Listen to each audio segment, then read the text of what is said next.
What's going on, everybody? Good late morning or early afternoon for some of you. We've got more draft prospects to take a look at in this week's video.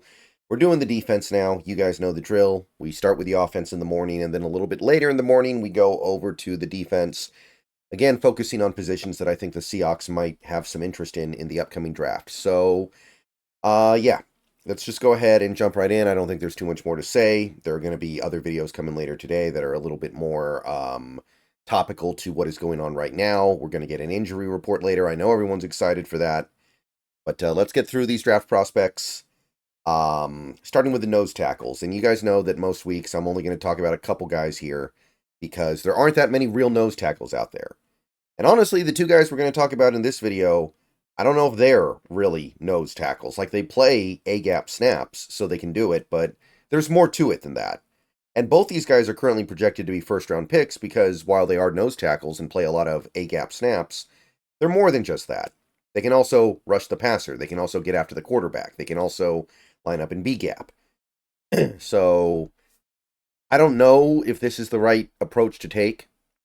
As a Seahawks fan looking at guys like this, who are going to be very coveted, who are going to be looked at as more than just pure nose tackles. Nevertheless, though, let's talk about Kenneth Grant of Michigan. He had a nice little game against USC. 2 tackles, 1 for loss, a sack, a pass breakup, or a batted pass, however you want to put it. He recovered a fumble, and I don't know if you've seen the play or not, but he returned it like 30 yards, and then he got stripped by some dude who weighs like a third of what he weighs, which was embarrassing, right? That's not okay. Kenneth Grant kind of got posterized, but 3 pressures, played a good game. Excuse me. Uh, still working through stuff over here. 4.6 yards a carry for USC, only 96 rushing yards, and 24 points, 71.4 PFF grade, so he had a notable day. And again, he's a guy who's going to be playing A-gap and B-gap snaps in the NFL, so not necessarily what I'm thinking about, but I do like him. He's a good player. This next guy, this also kind of applies to Deontay Walker of Kentucky, who I really like. Problem being that while he is a 340, 350-pound man, he's not just doing nose tackle stuff. So he's going to be a high pick, and we're not going to be able to pigeonhole him into just being like a 0 tech or a 1 tech. So his value is going to be higher than that. Nevertheless, he had a good game. 4 tackles, 1 for loss, QB pressure. Kentucky allowed 113 rushing yards, 3.5 yards per carry. Really good numbers there. 6 points allowed by the Kentucky defense, 73.5 PFF grade. So he continues to be one of my favorites. I just don't know if the Seahawks are going to be able to get him. Okay, so that's nose tackle. Now we're going to edge rushers. It was a pretty good week for edge rushers. Last week was a little bit stale, I thought. This week, though, we got some good ones. James Pierce Jr. finally does something for Tennessee. Finally does something to stand out. He barely played in some of the previous games. 2 tackles, half a tackle for loss, which was the half a sack, which doesn't sound that great, but he had 6 QB pressures in that game. And that was a big game for Tennessee. That was a prove-it game for Tennessee. They won, only allowed 15 points, 222 yards, 3.3 yards per play to Oklahoma. That means something. So, good game for James Pierce Jr., 73.2 PFF grade. Well on his way to being a top 10 pick if this keeps up. Also, another top guy, Abdul Carter of Penn State. 4 tackles, 1.5 for loss, a sack, a QB pressure. So, not consistent pressure for Penn State, admittedly. But he also didn't play a ton because Penn State was all over, I think it was like Kent State or something early and often. They allowed 66 yards the whole game, 1.5 yards a play, 0 points, 82.1. I mean, it's easy mode, right? Penn State's got to play a real team eventually, and then we'll learn more about these guys. But Abdul Carter, playing a good game, doing his thing, headed towards being that first-round pick. Excuse me. Patrick Payton, legitimate, man. We got to talk about Patrick Payton this week. He went off for an FSU team that finally got off the mat and won a game. 5 tackles, 3.5 for loss, 3 sacks. 3 sacks. Pretty credible.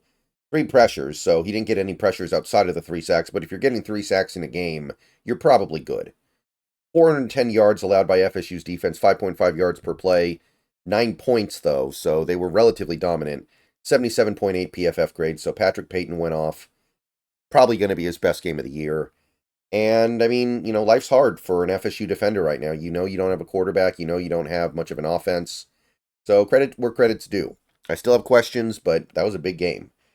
Ashton Gilote of Louisville, the Cardinal, had a big game as well. 2 tackles, 5 pressures. So, excuse me, a lot of action in the backfield. Louisville's defense, 410 yards allowed, 5.9 points per yards per play, 19 points, 81.5 PFF grade. Pretty impressed. And a new name here. This is somebody on Stanford. I've been paying a lot of attention to Stanford this year, but David Bailey. You got to start talking about this guy. He had a good game, and he's had a really good season so far. 4 tackles, 2 for loss, which were the 2 sacks, 1 forced fumble, 5 pressures. So living in the backfield, making plays, finishing his pressures with sacks, getting the ball out. Really good game for David Bailey. He's becoming one of my guys. 365 yards allowed, 6.2 yards per play, 24 points, and a 96.4 PFF grade. That's going to be one of the highest grades of any player any week. All right, so pretty good stuff going on there. Pretty happy with what's going on with the edge rushers this week. So let's move on to linebacker. This is off-ball linebacker, of course. You guys know the drill. Again, this class is not all that impressive to me, but there are some names. There's some guys we got to talk about here. Barrett Carter of Clemson had probably his best game of the season. 7 tackles, 1 for loss, 2 pressures. Clemson did get run up on a little bit. 179 rushing yards, which is 4.7 yards a carry. We don't love it.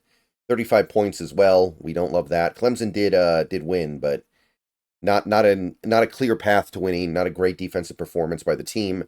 71.1 PFF grade. I think you would say that Barrett Carter did his job.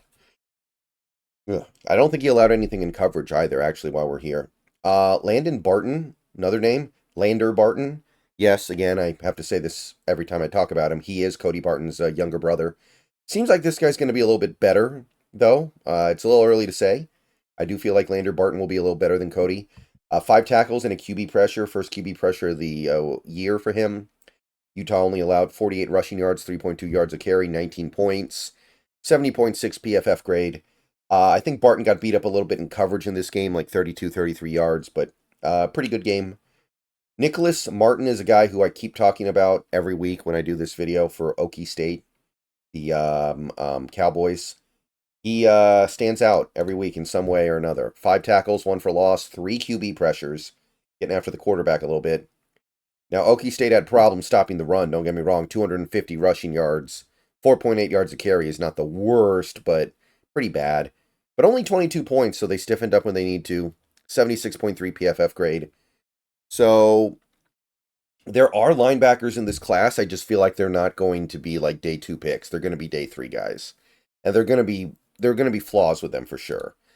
Probably the best linebacker performance this week, though, was Jay Higgins of Iowa. Iowa loves to turn out those good defensive players. Jay Higgins. The cough, the fact that the cough is getting so violent might be indicative of the fact that I'm almost done with this. So really hoping that by tomorrow everything is good. Yeah, 9 tackles, 1 pick, a pass defensed, which was the pick. 79 rushing yards allowed by Iowa's defense, 3.8 yards a carry, only 14 points allowed, and 73.7 PFF grade. So Jay Higgins doing great stuff for that Iowa defense. I like what I see from him. Pretty high on him. And my favorite linebacker sleeper in this draft so far, Miami Hurricane Francisco Mogoa. Talked about him a couple times already this year. 11 tackles, 1 for loss, which was the sack. 3 QB pressures, getting after the quarterback. Miami allowed 62 rushing yards, less than 2 yards a carry. 15 points allowed, 61.9 PFF grade. So, yeah, Maui Goa is going to be my day 3 guy, if he doesn't vault himself higher. I don't think he will, but it's possible. Okay, finally, defensive back. This is mostly going to be safeties with a little bit of nickel corner consideration. So we're going to start with the 4 safeties. Nick Amanwari of SC. Not a overpowering game for Nick. 3 tackles and a QB pressure, but he allowed 0 yards in coverage. I don't think he got targeted once that whole game. 117 pass yards allowed by the team, 3.9 yards per pass, 7 points, 70.2 PFF grade. So really effective and efficient football, even if it didn't register super prolifically in the stat department. Sebastian Castro, one of the Iowa safeties. I like a lot of these Iowa defensive players this year. 4 tackles and a pass defensed. 31 coverage yards allowed. We don't love it, but it's not the end of the world.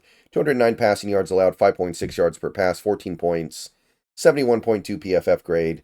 I like Castro, like what he's doing over there. Like him better than his safety teammate over there a little bit, but they're both intriguing. New name, Jonas Sanker of Virginia. I think they're the Cavaliers, Virginia Cavaliers. 3 tackles, 1 for loss, 1 pass defensed, and -4 coverage yards allowed. So he allowed 1 completion, and that completion went for -4 yards. So you got to say you did your thing. Virginia did allow over 300 passing yards, 9.2 yards per pass, but only 24 points, 74.5 PFF grade. Sanker, interesting late round sleeper. I'm coming around on him, noticing some nice things there. Xavier Watts of Notre Dame, welcome back. Really good game for Notre Dame's defense overall. 3 tackles, 2 passes defensed for Xavier Watts, including a forced fumble, making plays on the ball.